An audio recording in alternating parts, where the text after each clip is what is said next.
Ibu. Ya, boleh Bu, kita berdoa terlebih dahulu. Baik Bu, sebelum orang ini, baiknya kita berdoa dulu, berdoa dalam hati masing-masing, beristirahat.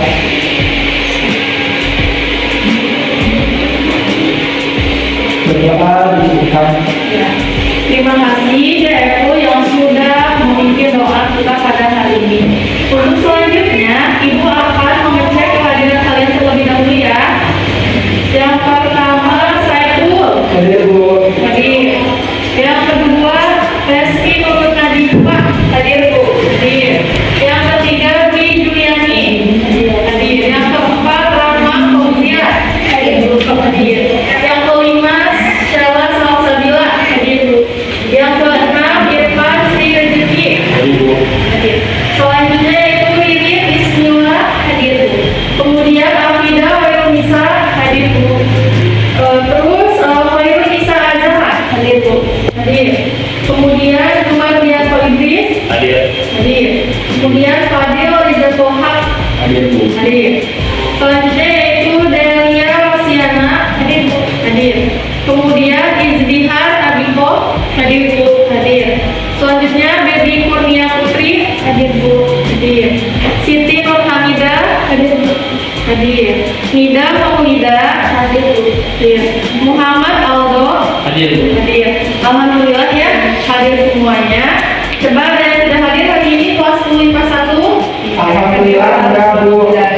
Ya, untuk selanjutnya yaitu kita pada hari ini akan membahas tema bimbingan kita kali ini yaitu tentang mari bersyukur. Ya, adapun salah satu tujuan dari kegiatan kita hari ini yaitu yang pertama untuk mengetahui makna dari bersyukur itu seperti apa. Kemudian kita juga akan mengetahui langkah-langkah bersyukur itu seperti apa. Oke? Nah, untuk persingkat waktu sebelum kita ke kegiatan ini, bagaimana kalau kita ice breaking terlebih dahulu? Siap? Nah, untuk ice breakingnya kita semuanya berdiri dulu ya. Berdiri semuanya.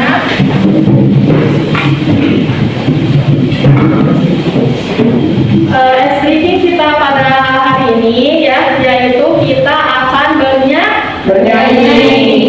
Cluenya bernyanyi ya. Pertama kita hafalkan dulu nyanyiannya seperti apa, kemudian nanti kita kombinasikan dengan gerakan. Jadi nyanyiannya itu seperti ini, ada gerakan itu seperti ini. Nyanyinya saya senang hidup sehat bersemangat.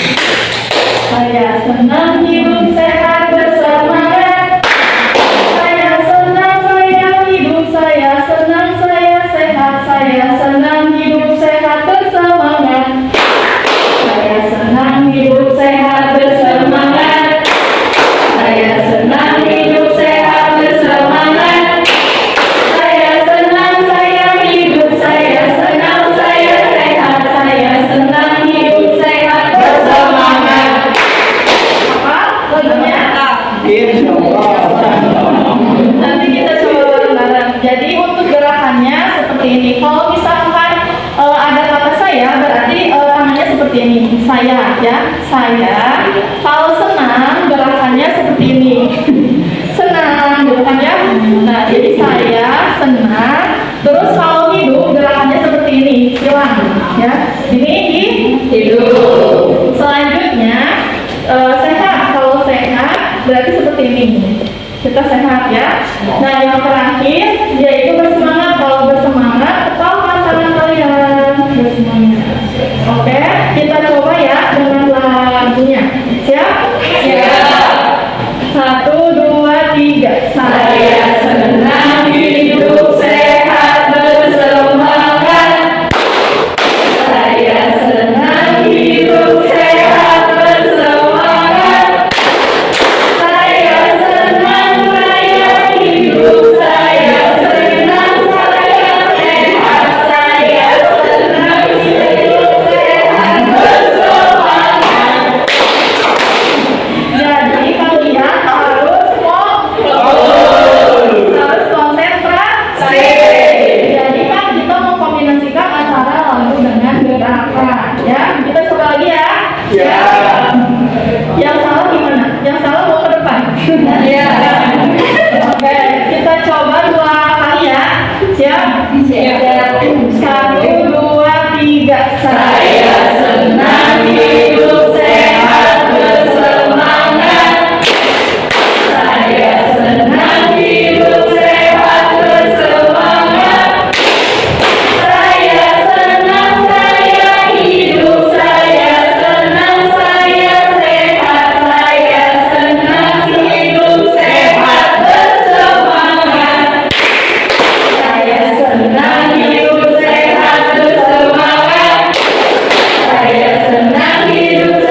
Semangat. Satu.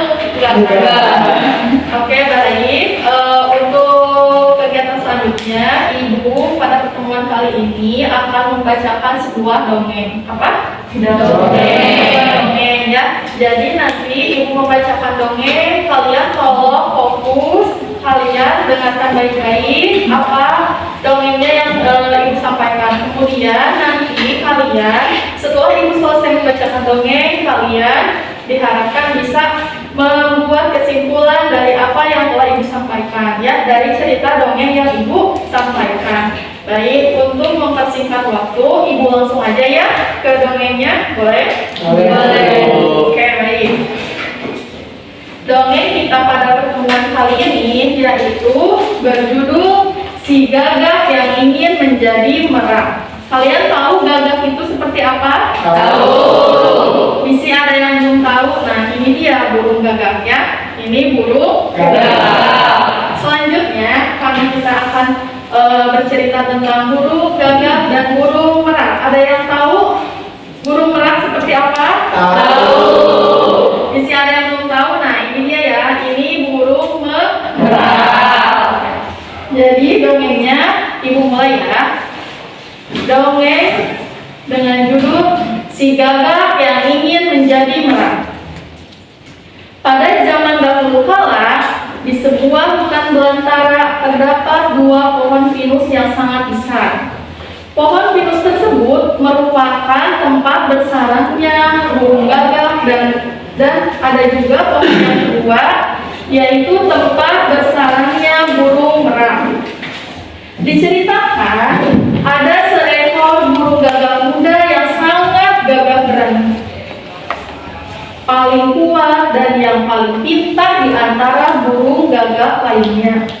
Dia bernama Chandrika. Semua penghuni bangsa burung gagak sudah memperkirakan bahwa suatu saat Chandrika akan menjadi pemimpin dari burung-burung gagak karena kemampuannya dan juga karena kekuatannya yang sangat luar biasa.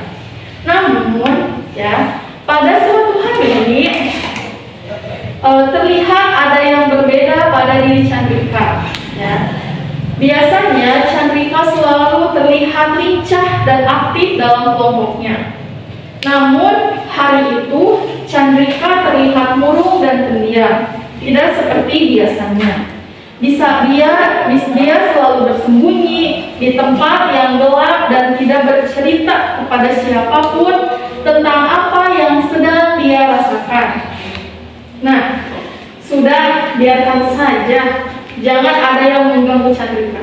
Mungkin dia sedang jatuh cinta, ucap salah seekor burung gagak tua. Ini tidak umum. Biasanya kalau sedang jatuh cinta, burung-burung akan lebih aktif dan tidak bisa diam, jawab seekor gagak lainnya. Ya sudahlah, kan dia memiliki banyak kelebihan. Mungkin saja dia sedang memikirkan sesuatu hal yang penting. Jadi lebih baik kita tidak usah mengganggunya. Semua gagak mengiyakan dan tak ada yang berani mengganggu Chandrika. Hari demi hari, Chandrika terus menjadi pemurung dan tidak berbaur dengan gagak yang lainnya. Dia tidak bersemangat dalam mencari makan dan setiap sore dia hanya melamun di pinggir sungai, di tengah hutan sambil melihat segerombolan burung gagak yang sedang mandi di pinggir sungai setiap sore. Kemudian dalam lamunannya dia berbicara sendiri. Ya Tuhan, betapa cantiknya burung-burung merak itu. Mereka begitu indah dipandang dan terlihat elok dengan bulu-bulunya yang berwarna-warni. Apalagi ketika mereka tersorot sinar matahari. Banyak makhluk yang mengagumi dan ingin menyaksikan keindahannya. Tidak sepertiku, dari ujung kepala hingga ujung kaki berwarna hitam. Sama sekali tidak indah untuk dipandang. Dan juga tidak ada yang bisa dibanggakan pada makhluk yang lainnya. Chandrika bergumam dalam hati. Memang beberapa hari ini Chandrika sering menyendiri karena iri dengan burung-burung merak yang begitu indah dan banyak yang membunuh. Tidak seperti dirinya, selain jenis burung yang lain yang tidak memandangnya, dia juga tidak pernah mempunyai pengalaman yang buruk ketika masuk ke kawasan manusia. Orang-orang terlihat ketakutan melihat rupanya, tidak seperti ketika manusia melihat burung merak. Ya Tuhan, kenapa aku terlahir sebagai gagak?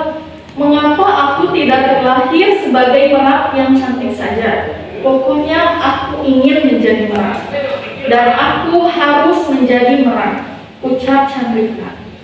Nah, pada suatu hari, ketika Chandrika sedang mencari makanan, dia melihat di tepi sungai tergeletak sebuah baju merak yang sangat indah. Lalu dia menghampiri baju merak tersebut. Wah, indah sekali. Ini baju merak milik siapa ya? Chandrika melihat ke sekitar begitu sepi.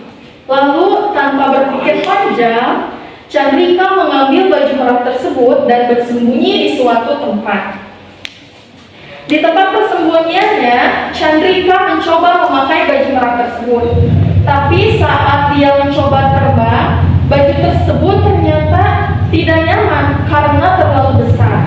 Lalu Chandrika mencari cara untuk mengelemkan baju tersebut pada bajunya. Jadi Chandrika mencoba mencari cara untuk mengelemkan bajunya tersebut kepada badannya. Chandrika mempunyai ide untuk menggunakan getah pohon karet untuk merapatkan baju merak itu pada tubuhnya. Wah, sekarang sudah nyaman sekali. Chandrika pergi ke tempat sungai untuk melihat dirinya pada air sungai. Betapa bahagianya Chandrika saat melihat dirinya begitu indah dengan pakaian merak. Akhirnya aku menjadi merak. Aku menjadi merak. Aku menjadi merak. Kemudian Chandrika terbang dengan senangnya dan hinggap di sebuah pohon. Seekor burung gagak yang tidak lain adalah temannya menghampiri Chandrika yang sudah berubah menjadi burung merak. Sedang apa kau di daerah burung gagak, wahai merak? Ucap teman si Chandrika. Chandrika terlihat senang karena temannya sendiri ternyata tidak mengenali dirinya. Chandrika menjawab, jangan suka urusi kehidupan orang lain. Kamu burung gagak tidak pantas berbicara dengan burung merak seperti aku. Dasar jelek, hitam, kau tidak pantas bahkan untuk hidup, karena tidak ada yang mengharapkan kehadiranmu. Mendengar ucapan seperti itu, si gagak merasa sakit hati. Dasar merak sombong, lihat saja suatu saat kamu akan menerima balasannya, ucap teman Chandrika. Senja pun tiba, ya. Setiap menjelang malam, burung-burung akan kembali ke sarangnya masing-masing. Namun kali ini Chandrika tidak pulang ke sarang burung gagak, namun pulang ke sarang burung merak. Dia merasa senang karena memang bila dilihat sepintas, Chandrika sudah mirip dengan burung merak. Di sarang burung merak tidak ada yang menyadari sama sekali kehadiran Chandrika, si burung gagak itu. Saat burung-burung memperlihatkan kecantikannya burungnya, maka Chandrika pun ikut berbaris dan mengibaskan bulu indahnya. Lama-kelamaan, ternyata ada seorang merak tua yang menyadari keanehan dari Chandrika tersebut. Karena Chandrika memiliki paruh dan kaki yang tidak seperti burung merak pada umumnya. Hei, kamu burung merak dari mana? Ucap merak tua. Dari dalam hutan, ucap Chandrika gelisah dan ketakutan. Masa ada burung merak yang kakinya berwarna hitam, suaranya agak serak, dan pelatuknya berwarna kuning? Kamu tidak pakai baju, tampak seperti burung gagak, jawab merak tua. Chandrika tetap bersikeras, mengaku bahwa dirinya adalah merak. Chandrika akhirnya menjadi pusat perhatian bangsa merak dan disidang di tengah kumpulan merak, dan pada akhirnya Chandrika mengaku bahwa dirinya adalah gagak yang memakai baju merak. Chandrika diusir dari sarang merak dan dipaksa melepaskan baju meraknya. Namun, karena baju tersebut sudah dilem dan getah karet, maka baju merak tersebut tidak bisa dibuka dari tubuh Chandrika. Akhirnya, Chandrika kembali ke sarang gagak. Setibanya di sarang gagak, Chandrika bertemu dengan teman yang waktu itu dia ejek dan dia hina. Mau apa kau kesini merak? Kau belum puas menghina kami. Sebenarnya aku adalah Chandrika, temanmu. Chandrika, aku tidak percaya. Dengan sekuat tenaga, Chandrika menjelaskan yang sebenarnya pada temannya dan pimpinan kaum gagak. Namun yang didapatkan oleh Chandrika adalah penolakan. Walaupun kamu sebenarnya adalah Chandrika, namun kamu sudah memilih menjadi merak, dan kamu sudah menghina kaummu sendiri. Maka saat ini kami tidak bisa menerimamu lagi sebagai kaum gagak, karena bajumu pun saja sudah tidak bisa dilepas, dan kami sudah sangat sakit hati. Akhirnya Chandrika pun diusir. Dia tidak terima dimanapun, dan dia terbang kemana saja dengan pikiran sangat menyesal, sedih, dan juga gundah. Chandrika pun tiba di pemukiman manusia dan tidur di sebuah pohon. Apa yang terjadi? Seorang anak manusia berteriak, ada merak, gitu ya. Maka serentak warga di pemukiman itu berebutan ingin memburu Chandrika, karena merak itu bisa dijual dengan harga yang sangat tinggi. Chandrika menyesali perbuatannya, karena pada saat dia menjadi gagak, dia tidak dikejar-kejar untuk diburu. Namun sekarang hidupnya sudah dipertaruhkan. Dengan sekuat tenaga, Chandrika terbang, namun Chandrika tertembak di sebuah senapan dan jatuh, lalu mati tertembak. Oke, sudah ya dongengnya, ngantuk? Alhamdulillah ya, kalian paham apa yang ibu sampaikan barusan? Kalian menyimak dengan baik? Ya, alhamdulillah. Nah, ibu pengen tahu setelah ibu membacakan dongeng yang tadi, ya, kira-kira makna apa yang bisa kalian ambil dari cerita dongeng tersebut? Ada yang mau menjawab? Iya, boleh. Saya pun. Silakan ceritakan. Jadi intinya itu makna dari cerita tersebut itu apa? Burung gagak yang ingin menjadi burung merak itu seharusnya si burung gagak itu harus tahu, bukan tahu sih, maksudnya yang dapat kita ambil, intinya kita harus syukur dari dulu. Mau kita banyak kekurangan atau kita tidak bisa memanfaatkan kelebihan kita, tapi sebaiknya kita bersyukur gitu.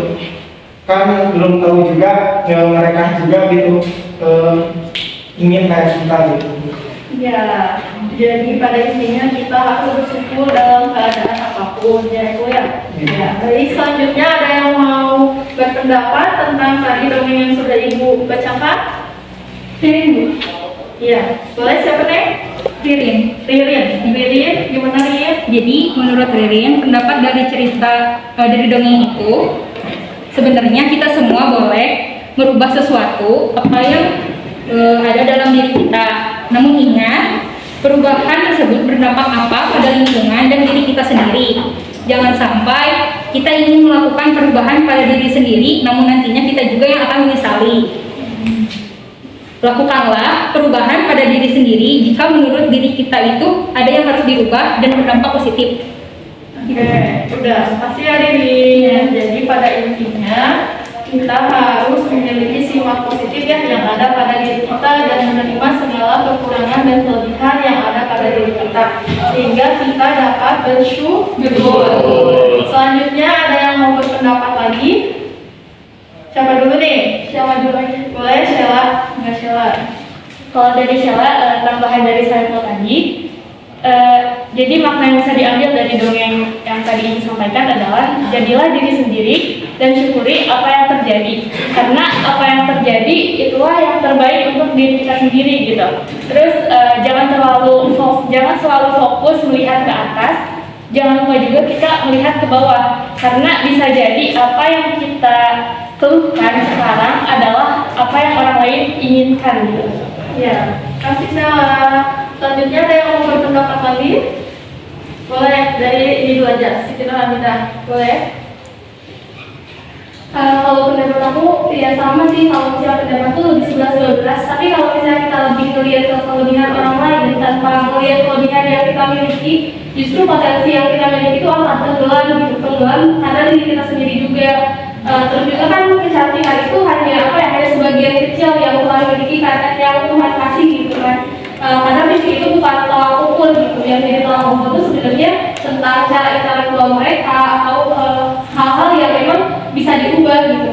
Terus juga setiap orang itu akan kelihatan cantik kalau mereka tuh cinta sama dirinya sendiri, maupun mereka hitam kayak gagal, mau warna-warni kayak merak gitu kan. Terus pesannya tuh nobody love yourself more than yourself. Jadi cintai diri kamu apa adanya aja gitu, karena nggak akan ada yang cinta kamu selain kamu sendiri. Iya, makasih tidak. Selanjutnya ada yang mau mengungkapkan lagi pendapatnya tentang tadi dongeng yang sudah Ibu bacakan? Boleh? Ya, gimana ya? Kalau menurut saya mah jangan berlebihan ketika kita merasa insecure. Tapi setiap orang kan pasti merasa insecure gitu. Insecure boleh, tapi harus paham takarannya, karena biasanya ketika kita merasa insecure, kita pasti merasa terdorong untuk menjadi versi kita yang terbaik. Tapi tetap ingat untuk menjadi diri sendiri, karena setiap orang mempunyai kekurangan dan kelebihan. Kita punya aura positif ketika kita menjadi diri sendiri. Kita terlihat istimewa ketika kita menjadi diri sendiri. Seperti merah yang indah dan cantik, namun dia pasti punya kekurangan gitu. Dia yang sering diburu oleh pemburu. Seperti gagak yang hanya dilihat warnanya yang hitam, jika dilihat dari sudut pandang yang lain, tuh hitam merupakan lambang keberanian dan gagah. Iya. Tapi selain itu juga ketika kita mempunyai kelebihan, kita juga jangan sesekali untuk sombong. Karena apa yang kita punya belum tentu orang lain punya, dan apa yang orang lain punya belum tentu punya. Oke, makasih. Selanjutnya masih ada yang mau berpendapat atau menyampaikan makna yang ada dalam dongeng tersebut? Ada yang mau mengeluarkan? Boleh, Dwi? Kalau menurut Dwi, dari cerita si gagak yang ingin menjadi marah, pertama, kekurangan itu bukan masalah besar, karena pada dasarnya manusia itu adalah makhluk yang tidak akan pernah tua. Yang terpenting adalah memang harus bersyukur, kata saya itu tadi. Karena kalau misalkan kita lihat makhluk lain, entah itu manusia atau hewan, yang mereka tampilkan pasti hanya kelebihan. Karena nggak akan ada manusia atau makhluk apapun itu yang mau dianggap rendah karena kekurangan yang dia miliki itu. Yang terpenting kita harus fokus terhadap diri sendiri, kata Bunda tadi. Nggak perlu mikirin orang lain gimana, orang lain punya kelebihan apa. Yang penting kita nggak merugikan orang lain, kita tidak merugikan diri sendiri juga. Iya. Oke, baik. Terima kasih. Selanjutnya ada yang masih mau berpendapat juga? Ibu ide lebih Iya, boleh tambahkan. Silakan. ketika kita mencari lebih banyak, maka kita harus lebih banyak itu. Iya. Ya. Terima kasih. Selanjutnya dari laki-lakinya mungkin ada yang mau menambahkan?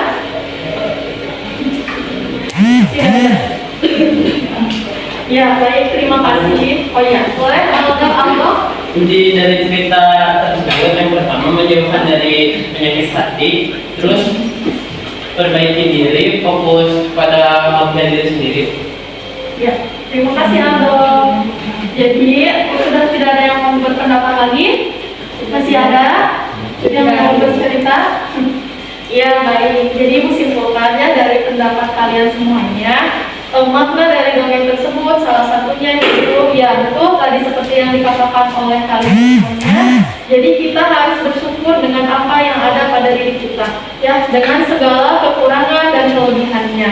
Karena setiap manusia pasti memiliki kekurangan dan kelebihan masing-masing. Maka dari itu kita harus mensyukuri setiap nikmat dan karunia yang Tuhan Allah berikan kepada kita. Selain itu, kita juga harus menghargai apa yang kita punya. Bahkan seseorang yang kembar sekalipun, walaupun memiliki fisik yang sama, gitu kan ya, memiliki sifat yang sama, tetap memiliki kekurangan dan kelebihan. Mau secantik apapun ya, mau sejelek apapun seperti burung gagak, pasti memiliki kekurangan dan kelebihan. Nah, kaitannya dengan materi bimbingan kita pada hari ini, yaitu tentang mari bersyukur ini, salah satunya ya, kalau kita lihat pengertian bersyukur itu sendiri kan salah satunya yang memiliki pengertian bahwa bersyukur itu sebagai ungkapan terima kasih kita, ya kan? Syukur itu berasal dari kata bahasa Arab juga ya, yang mempunyai susunan kata yaitu syakaro ya syukuran, artinya bersyukur itu menerima ya, menerima dan mengungkapkan rasa terima kasih. Terus juga ada bentuk-bentuk bersyukur. Bentuk-bentuk bersyukur itu seperti apa? Ya, bentuk-bentuk bersyukur itu ada 3. Yang pertama, bersyukur melalui hati. Jadi bersyukur melalui hati itu meyakini bahwasannya segala sesuatu itu berasal dari Allah ya. Dan yang kedua yaitu bersyukur dengan lisan. Bersyukur dengan lisan salah satunya yaitu dengan cara kita sering mengucapkan ya kalimat misalnya alhamdulillahirobbilalamin gitu ya. Salah satunya itu. Dan yang ketiga yaitu bersyukur dengan perbuatan. Kalau bersyukur dengan perbuatan, biasanya kita mengaplikasikannya dalam kehidupan sehari-hari, misalkan dengan tidak dengan tidak melakukan hal-hal yang memang dilarang, misalkan ya, seperti itu. Terus juga ada manfaat yang bisa kita terima ya dari kita bersyukur. Salah satunya yaitu bisa mensucikan diri. Dengan kita bisa mengaplikasikan rasa syukur yang ada dalam diri kita, biasanya kita bisa membuat hati kita menjadi bersih gitu ya. Karena terlihat dari perbuatan kita gitu ya, yang selalu bersyukur dan menerima ketentuan dan pemberian dari Allah Subhanahu wa taala. Terus juga bisa menumbuhkan sikap optimisme ya. Kalau kita selalu bersyukur, selalu merasa cukup, pasti hidup kita juga akan menumbuhkan rasa ataupun sikap optimis. Terus juga manfaat bersyukur juga salah satunya yaitu bisa membentuk hubungan persahabatan yang baik. Kalau kita bisa bersyukur, bisa menghargai teman, insya Allah dapat membentuk hubungan persahabatan yang lebih baik. Mungkin itu ya yang disampaikan. Selanjutnya ada yang ingin bertanya atau kita berdiskusi sharing ya terkait materi kita hari ini, boleh? Ada yang ingin ditanyakan? Ada yang ingin bertanya terkait tema kita kali ini tentang bersyukur, boleh? Atau misalkan mau sharing Bu, boleh juga. Ibu boleh. Kadang kalau misalnya kita tuh udah bersyukur gitu kan, misalnya gimana ya, udah ngerasa cukup gitu, udah bersyukur, tapi ada aja omongan orang lain tuh kayak gimana ya, omongan orang lain yang kurang seret gitu sama apa yang sudah kita syukurin. Nah udah kayak gitu, sikap kita yang baik itu harus gimana gitu ke orang lain supaya kitanya juga kitanya juga nggak terus-terusan digituin sama orang, dan orang yang tersebut ketika kita kasih tahu pun udah sakit hati juga ya. Jadi tadi pertanyaan dari Bunda itu bagaimana sikap kita ya untuk mensikapi teman kita gitu ya. Kalau misalkan kita sudah bersyukur tapi ada teman yang kayak kalau misalnya kita udah insecure gitu kan, kadang kalau cewek-cewek biasanya apalagi insecure gitu sama badannya, bentukannya atau apapun gitu kan. Tapi kita tuh udah coba buat terima apa yang ada dalam diri kita. Kemudian orang lain tuh dengan seenaknya, ih kok bener banget, ih kok gini gitu. Gimana cara menyikapinya gitu kan ya. Jadi bagaimana cara menyikapi teman kita ya, padahal kita sudah mencoba untuk bersyukur, untuk menerima keadaan kita. Nah seperti itu. Jadi paham pertanyaannya? Ada yang mau menjawab pertanyaan dari Ida? Ada yang mau mencoba menjawab pertanyaan dari temannya? Boleh? Ya, makasih Bu. Kalau misalkan ada teman yang begitu ya, kan ada yang namanya cuek ya, cuekin aja gitu, berarti introspeksi ke diri lagi gitu, berarti rasa syukur kita itu kurang lebih disyukur-syukuri gitu Bu. Jadi masih baper gitu, jadi belum apa ya Bu, rasa syukurnya itu belum sepenuhnya syukur gitu Bu. Masih goyah gitu kalau gitu. Jadi cuek sama penyukuran rasa syukurnya ditambah lagi gitu.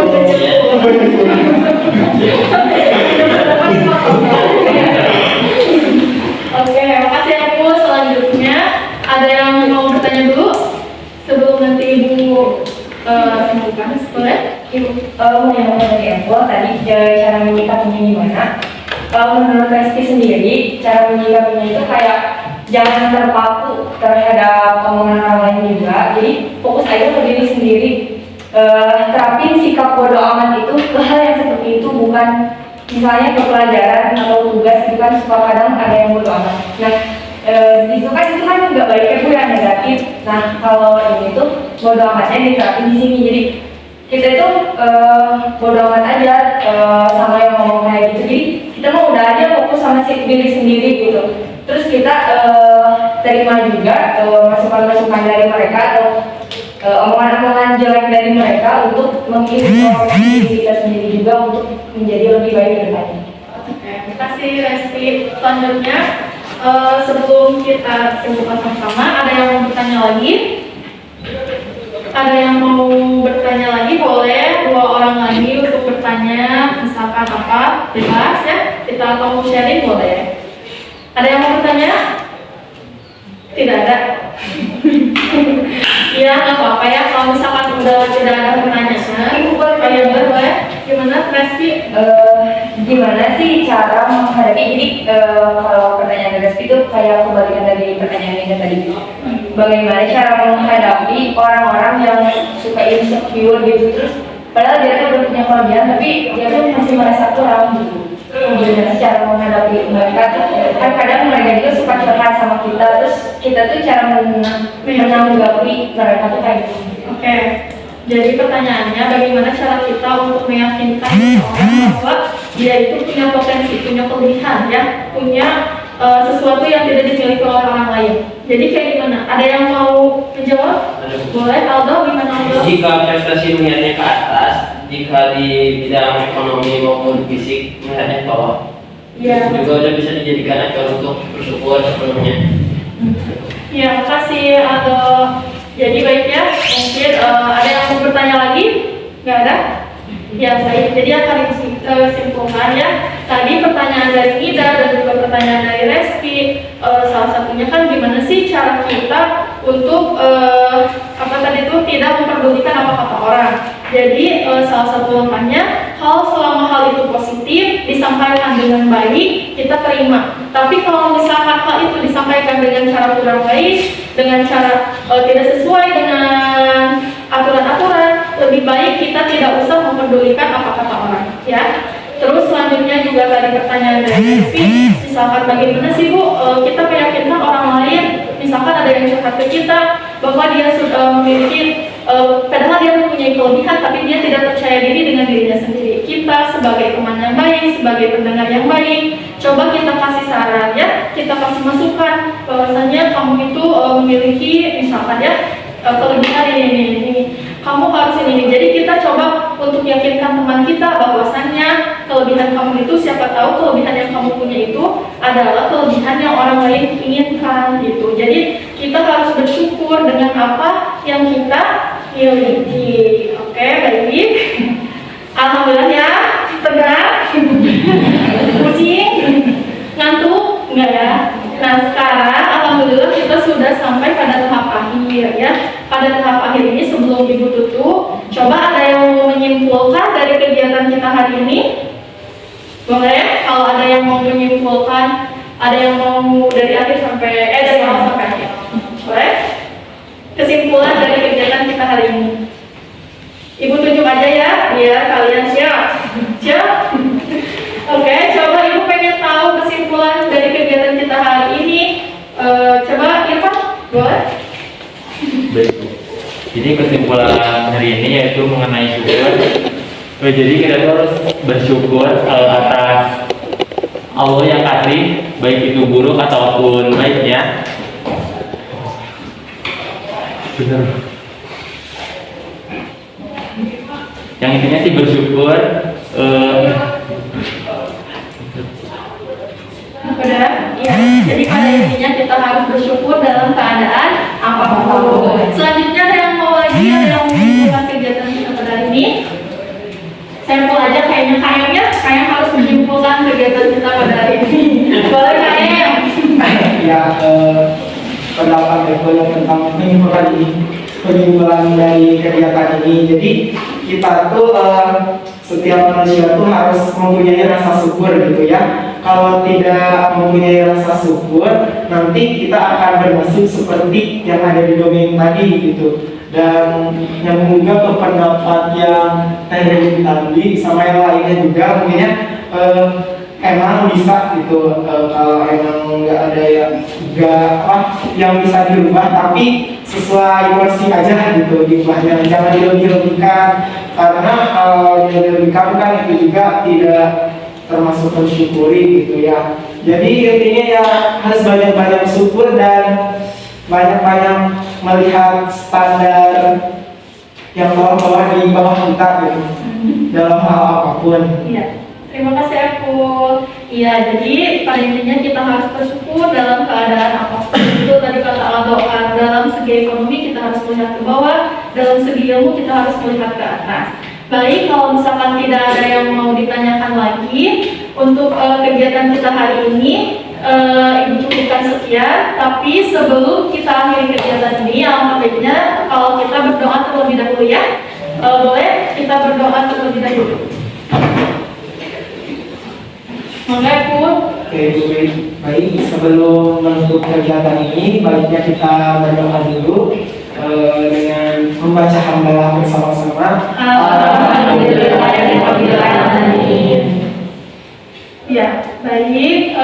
Terima kasih untuk waktu kalian ya yang sudah hadir di sini. Ibu ucapkan banyak terima kasih dan juga Ibu ucapkan mohon maaf apabila pada kesempatan kali ini banyak kata-kata maupun perilaku Ibu yang kurang baik. Ya, Ibu cukupkan sekian. Wabillahi taufiq wal hidayah. Wassalamualaikum warahmatullahi wabarakatuh. Waalaikumsalam warahmatullahi wabarakatuh. It ain't my fault you keep turning me on. It ain't my fault you got